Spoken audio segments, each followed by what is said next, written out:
Hi, everyone. Welcome to Tremendous Leadership's new release day, one of my favorite days. You all hear me say that every time, and today is no exception. I am so excited to introduce to you our latest Tremendous Life Books, Tremendous Leadership author, Tony Lardarello. Tony, welcome. Thank you. I really appreciate being here. Thanks, Tracy. Let me tell you real quick a little bit about Tony. Tony has been a longtime fan, like so many of you at Tremendous Leadership. And back in October, just about 3 months ago, Tony sent me an email and said, "Hey, I've got this manuscript. It's been on my heart. I loved your father. I knew that." And I think, Tony, it was right. I had sent out the blog. It was right on the anniversary of Charles and Gloria's homegoing. So it was a very emotional time for me. You saw it, reached out, and here we are a little over 3 months later, and you're ready to add author to your resume. It's amazing. Can't believe it. I Yep. can't I can't believe it either. Well, folks, the name of the book is called The Climb, The Psychology of the Underdog. And you all know how much we love our underdogs out there. So, Tony, talk to me about this. And you can give our listeners a little bit of your background too. But The Climb suggests that this isn't just another sales book because that's what you're in. What is the deeper meaning behind the title, The Climb, and the tagline, The Psychology of the Underdog? Oh, wow. That's a deep one. It gets pretty deep. Just at the point that yeah, I was brought up not probably in the best household and led to believe without even knowing about it that I was always going to be a problem. I was never any good. Somehow I found myself in the business world, then I found myself over the sales. And it was a struggle trying to put back some of the challenges I had and beliefs about myself to the job I actually had to do, like talk to strangers, bite off more than I can chew with all these quotas. And before you know it, I found myself in business for myself and helping others get through it. So the climb is truly, I pictured steps, one step at a time, coming from the bottom and continue to climb. That stuck with me, and everything you'll read about in this book will be those steps from the bottom and keep looking further along and bigger and higher because it never ends. I love it. And Tony, I know Charles had the climb too, and I so many of our authors share about how they came from really sometimes difficult, sometimes desperate, sometimes really Sure. awful situations. And when I hear stories like that about people that came through that early years, the formative years of really being held down, and eclipse over that, it's just so inspiring because I know my father did that and lived that. And that brings me to the next question. So you are remarkably transparent about your childhood. You were right from the first call that we took, which was one of the reasons why people need to hear this because, I had the blessing of having a good, stable home with people telling me, "You're great, Tracy. You're a work in progress," but, encouraging me. But you heard from the people that should have loved you the most, "You'll never be no good," from age 7 to 21. So, Sure. what made you decide to lead with that kind of vulnerability instead of positioning yourself as the polished expert? Because that's what you are now. Oh, well, thank you. I appreciate that. It is, you never stop. You just never stop. You're always learning, growing, and developing. I don't know where that came from, but I did hear, from the ones that loved me the most, you'll never be no good. And I believed it. You don't know any different, Right. when you're a kid. However, I found myself in opportunities where if I tried a little something different, and I ended up climbing out of that. What I also realized though is there's enough people out there who were very polished. I found that I connected with the ones who wanted to be more, do more, see more, feel more, but they weren't the polished people. So I fit in. I was a street kid from the streets, a street rat. I was called and called myself, and it just fits there. There's enough high level coaching and mentors that are very very polished. I sit with people individually, and we come from the heart a lot because I've been in a lot of places that I probably shouldn't have been. Yeah. And the tagline again is the psychology of the underdog. So for our readers or listeners, this book really has a lot of what is going on in your mind. And I love it, Tony, when you finally had that epiphany in one of the chapters where even though you were told you'll never be no good, you looked at it from a data perspective and says, but there's nothing that tells me that. So I love that you then it is the mind. That's all the positive mental attitude where you finally looked and said, I know you say this, but there's nothing that says that has to be true. Yeah. Okay. That's exactly what was in the book. And I had all the data to prove otherwise. And I just started learning more data. Yeah, and you started believing the good data, the proven data, and not just the verbal data from somebody. Okay, so I love this story because all our entrepreneurs out there, you've all been there. I was like, oh man, Tony, I've been there more recently than I would like to admit. But it says there's a story in the book about nearly missing payroll for a team of 13 people. Mm-mm-mm. You describe being like a duck, calm on the surface, paddling like crazy underneath. Can you take us into that moment? Ooh, that was rough. I can remember it clear as day. It was the first time it happened. It happened a couple of times after that, but each time it got easier. Yeah. I had 13 employees. I was responsible for their livelihood, for the work they were doing, and I was short on. I wasn't getting paid by my customers, but I had a bill to pay. And I didn't want to make anybody worry. This was my problem. I had to resolve it. I know I've come through other problems, and I'll get through this one. I just didn't know how yet. So creativity jumps in, and I just stayed calm, cool, collected. I did my job. I modeled the behaviors we needed to for my employees at the time, and making phone calls. And I found myself with a Tony Soprano, I always like to call it, at the last moment, provided me cash to cover me for that payroll, and with the promise I would pay him back within 3 days, which I did, which allowed me to do it one or two more times until the AR and the bills were supposed to be paid started coming in. It was it was crazy. That's all I can say. That was a crazy, but nobody knew any different. And I did let everybody know afterwards. And they even told me, said, Tony, we had no idea, but it was the thank you for not putting them in that spot to do what I needed to do, because I was at that point, I was responsible for other people's kids. That's how I looked at it. I remember that. Yeah, and Tony, even my father went through it.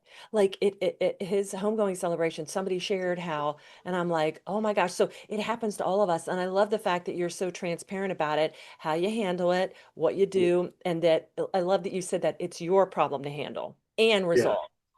correct. Yeah. Yep. So, Tony, you share a lot of different salespeople in there and you work and coach. We're going to talk about that then. But, for those people like us that are task oriented or we like the facts, we're like, well, doesn't everybody like the facts? And you write in the book, emotion decides, logic justifies. And Correct. you help people discover that principle and that changed the way that you and others approach sales and honestly everything else. So can you share that with our listeners? Yeah, this is a big one. Sales is about relationships. And in fact, the whole book, I might be talking about sales or business ownership or entrepreneurship, but everything we do in every aspect of our life is about a relationship. Sales is a way to cover that up for what we do. But we are just feel good people. Fortunately or unfortunately, we let our emotions get the best of us. Mhm. It's not a good thing or a bad thing. The part that's missing is allowing the logical part to catch up to the emotional part. But if we would spend more time validating that emotion with some logic, we'd end up making better decisions. And when you can lay out what that logic is, meaning, can you predict where you want the end to be? Then that allows you to add logic into, okay, I'm being a little emotional here, but the logic behind it says, I really need to do this. And granted, that's going to feel uncomfortable, but you get past that decision because you're challenged because there's a bigger decision coming. So Mhm. get through it. You'll get through it. Have the guts. It may look bad, but it's only for a minute. Absolutely. And Tony, there's a chapter in the book called The Stuck Salesperson. Can Mhm. you share with our listeners what the difference is between being stuck and being broken? Because sometimes in the Yeah. moment we get a little bit blurry on that line. And why does that distinction matter? Yes. No, it's important to know where you are in the process. I've seen it through with sales agents, business owner everywhere. People feel stuck. They're in quicksand. They can't move. Hmm. So what I typically will do with them is I just try to understand better what's going on. And they're not.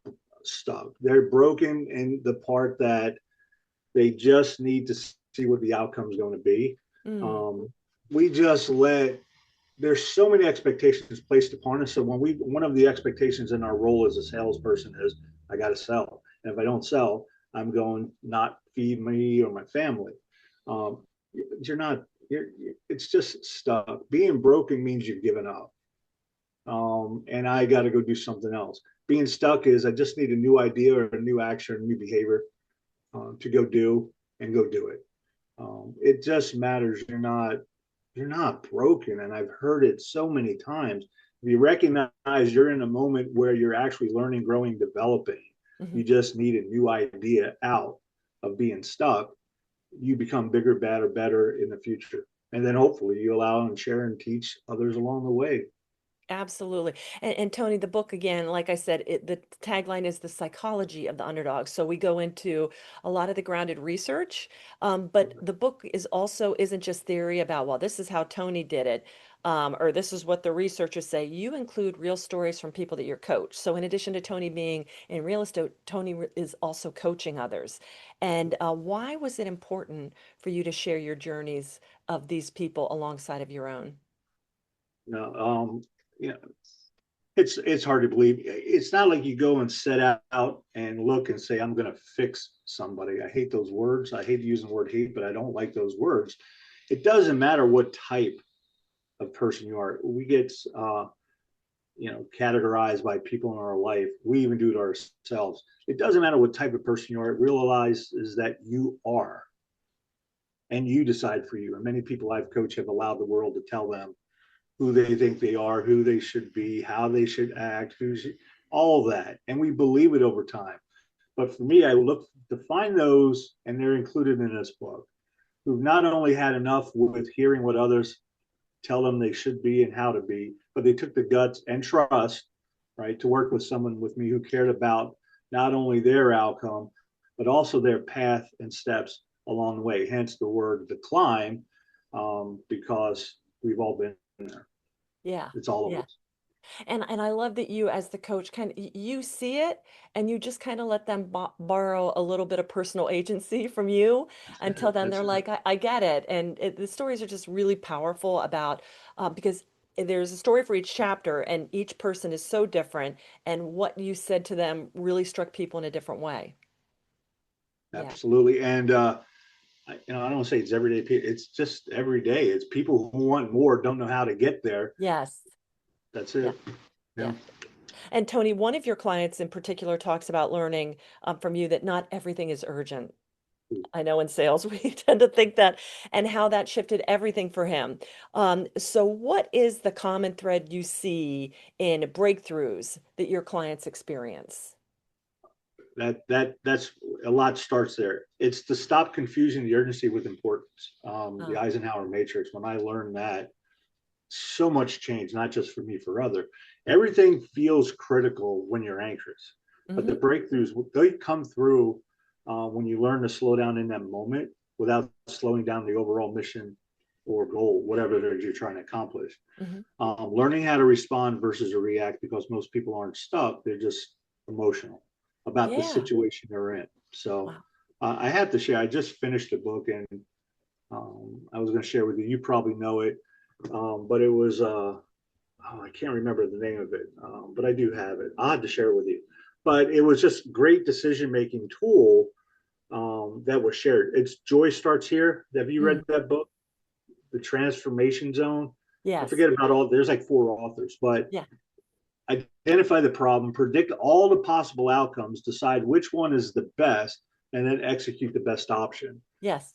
That's going to bring the biggest result, best results. It was huge, huge. Yeah. Excellent, Tony. And then your faith shows up in this book in a way that feels natural, not preachy. How do you navigate being a man of faith in a Ooh, secular business space? yeah. I respect the room I'm in, especially in the business world, because businesses are so diverse. I don't assume anybody's belief, but I do assume humanity's struggle and desire for Yeah. meaning. Yeah. And I don't lead with verses. I'll lead more with values. So Mhm. faith shows up in how I treat people, or I tell them the truth, and how to handle pressure. it's more about a responsibility, not superiority. And faith reminds me is just I'm accountable for how I lead, how I fail, how I recover and help others do the same. The Mm, world is too loud, and faith has just taught me how to listen. yeah. So that's probably the biggest value leadership skills I've ever learned. Yeah, that's beautiful, Tony. And there's a dedication in this book that says to every person who's ever felt stuck, the dreamers, the doers, the one who have been told you're too late or you're too small. So tell me, who were you really writing this for? Ooh wee. For the ones who did everything right and still watched it Hmm. all fall apart, Oof. whether it's a deal, a relationship, even a simple conversation didn't go their way. The other one was late starters. They feel like everybody else has got a head start on them. But for the Yes. people who know how to carry responsibility, but they carry their confidence quietly, Yes. those are the ones. But the version of me that needed someone just to tell them, hey, you're not behind, you're just being shaped, is the one I wrote it for. I love It's it. okay. So I know I don't want to give all the parts of the book away, but there's some other points that I wanted to bring out because we're doing good with time. There's one thing in there, Tony, where you work with somebody who, when something fell apart, and I love the part about broken and stuck, and I should never personally feel I'm broken, but in this case, his business was broken, and he kept trying to unstuck it by reinventing the same flat Correct. tire, and Correct. I that really resonated with me because I got to a point where I kept trying to breathe life into an old skin where God was clearly telling me, we're done with this. Right. So can you just expound on that a little bit? Because I thought that chapter really was incredibly helpful. And for a lot of people, how do you know? I know I'm not broken. I know I'm just stuck, but the enterprise I'm looking at or what I'm trying to do, how do I know when to go, you know what, this is broken? Like the decision making. What is the new best possible outcome? Correct. That's it. And sometimes it does take a coach, somebody who cares more about your outcome than Yeah, others. yeah, That's hard to find yeah. to make sure the right journey goes on. But in that particular case, it was just a very successful business owner, had a large client for years, and that client left. They Mhm. went into another world, and this business owner just didn't know what to do. It was going to just give it all up, give it all away, quit, and just felt horrible, like he failed. And that wasn't the case. What we did when we sat down and talked together was look what you learned. What would you do different? How would you do it? Who would be involved? When do you want to have it done by? We laid that out. It was like a whole new meaning of life. And what he did is he took the best parts, started up something new in the same area, and got even more quicker, better, faster, whatever those words are that people are looking for. But Mhm. at the end of the day, was able to help out a lot more people and be much more happier doing what he Yeah. was doing. And that probably resonated with me because I lived that experience too and kept trying to reinvent what previously was. And it's like, no, it's done. Tony, there's another part in here, and I didn't bring it up in the question list, where everybody in business from time to time gets done wrong by somebody. And you talk about in there where you were done wrong financially by somebody, and we're going to lawyer up, we're going to go get them, and just Right. share that with our No, listeners, because I even know people going through this right now, and I know yeah. how it's going to end. Even if you fatten your pockets, I know how it's going to end. So could you share that? Yes, yes, yes. I felt like I was done wrong. I was owed a lot of money for work I've done and was promised, and it was my turn to get mine, and I just had venom and toxicity that you owe me. Um, and I got to tell you, it was my I call earthly mentor, Ed Staub, who brought me back to the ground and says, "Why is this so important to you?" And he said, and I said to him, "It was, but they owe me." And he just said, "Tony, let it go, Yeah. let it go. You're not the judge. There's one judge." That Mhm. moment changed my entire outlook on me fighting for my right to be right was not healthy. People are going to be people. You look at them, they'll show you who they are. It's just up to us to want to believe. And it's hard to find others that have a serving heart, a giving heart versus the takers. Mhm. My lesson learned there was I wasn't very good at making that decision then. From there, I got very good. Still make the mistakes, but you live and learn it. But my heart was released, the pressure in my life, Yeah. my business picked back up. It Yeah. was it was amazing transformation. I love it. And you were done wrong. And I think sometimes we confuse righteous indignation with I'm going to make them pay. And that's when we kind of get into that space of you're not the judge. And yes, there are things that, yeah, you were owed that. We're not saying you're not owed that money, but Absolutely. it's a fallen world and people are going to do what people do, but you can only, in the end, it's all God's anyway. So I figure like Job, he'll double, triple, quadruple it if and when he Yeah. deems it. So I thought Yeah. that was a really great lesson. Yep. It was good. It was a Yeah. big lesson. Yeah, And and taught Tony, me. you close the book. The final chapter is on legacy, and what we're doing, and then you talked about the book, hopefully doing it for somebody else. Can you just give us your thoughts on legacy and what that means?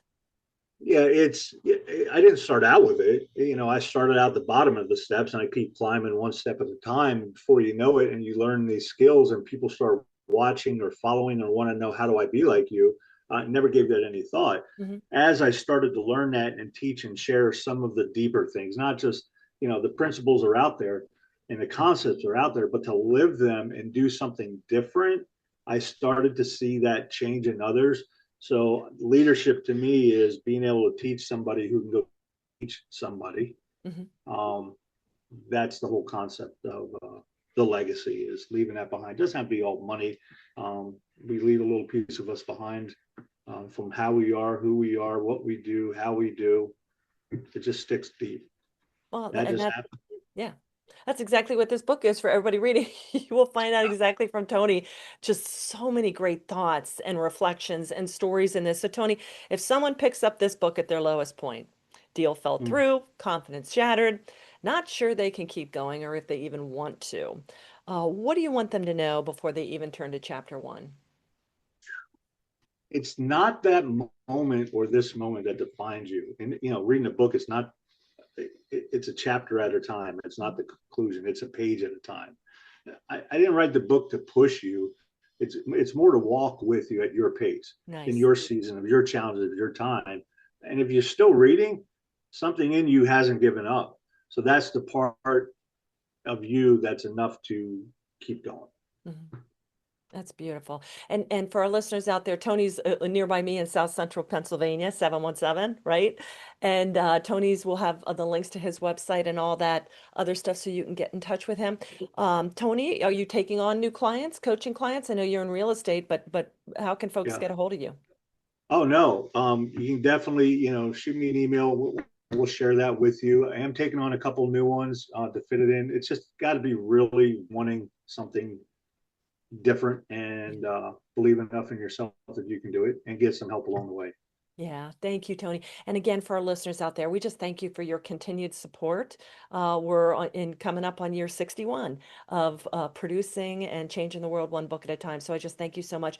If you're listening to this, Tony's book is now live. So go out there, grab a copy. It'll be an ebook, a paperback, audio book to come, and we'll get that on our site too on Tremendous Leadership. But be sure and get a copy and share it and read all about the climb, the psychology of the underdog, because I bet you 99% of us out there listening feel we're in that spot. And this book is just such a blessing, so uplifting, and really gives you a lot of great resources.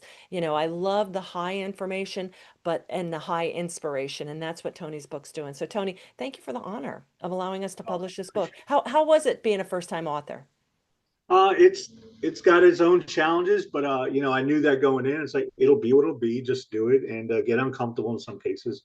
I appreciate the guidance you provided, but I didn't know what I was getting into. I know I didn't want to go at it alone, and because of the history, I had learned from your dad long ago when I first met him, and I knew I was coming to you Oh, when thank you. that book ever came up. Yeah, that's how we Yeah. got here.